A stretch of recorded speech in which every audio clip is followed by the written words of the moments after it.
Vamos falar agora de gastos públicos? Dá uma olhadinha aqui. O Jornal ND traz um caderno especial, apontando depois de um grande levantamento, quanto que a gente gasta, né, com viagem, por exemplo, de parlamentares da capital catarinense. Quem vai trazer mais detalhes dessa história é o Paulo César, que está com a gente ao vivo aqui nos estúdios do Balanço Geral. Os números impressionam, Paulo. Chama atenção, teve crescimento e, naturalmente, a gente observa um movimento bem interessante no ano que antecedeu o ano de eleição, que foi 2025, viu, Polito? Naturalmente, a gente vai observar essas movimentações em 2026 também. Acredito que haja uma redução exatamente para não ficar muito vulnerável, mas o que a gente tem que observar é um parâmetro como um todo.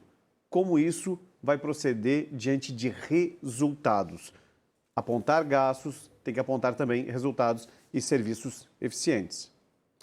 Vamos ver o que vai dar, quero saber o que você vai trazer para a gente. Então, a gente fez um levantamento, uma apuração de todos os valores por meio do núcleo de dados e investigação do Grupo ND, que aprofundou o estudo, que trabalhou em cima desses números, trazendo também uma leitura mais ampla. E aí eu vou convidar vocês para acompanhar exatamente este cenário que nós estamos trazendo na tela neste momento e que dá uma dimensão dos gastos por parlamentar.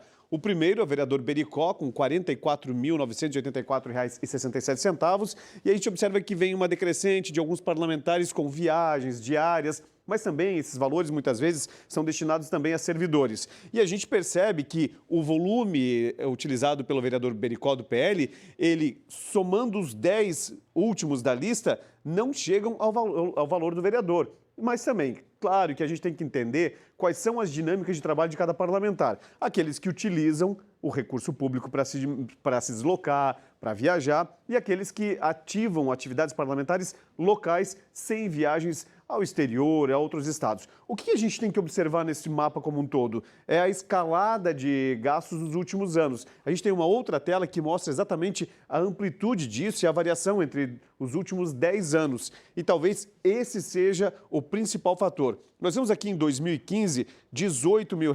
Depois nós vemos uma crescente meio que equilibrada nos próximos anos, até que depois da pandemia, em 2022, nós saltamos para R$156 mil. E um salto muito maior em 2023, com 264 mil, baixando para, de novo, 163 mil, ali no mesmo parâmetro de 2022, e o salto surpreendente em 2025, com 483 mil.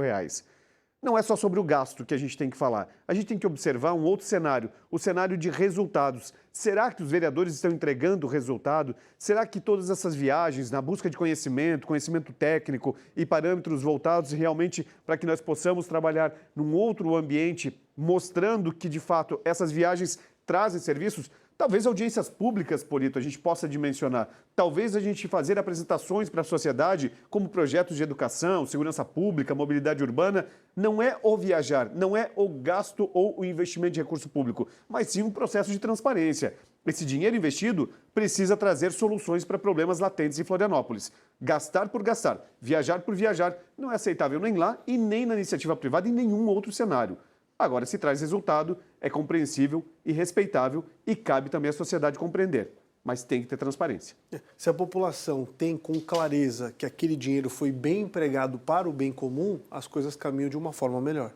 E pelo menos até agora é o que a gente tem visto muito pouco. Nas justificativas, pelo menos 2 parlamentares justificaram técnicas e com gastos praticamente zerado. Quem gastou muito, justificou muito pouco.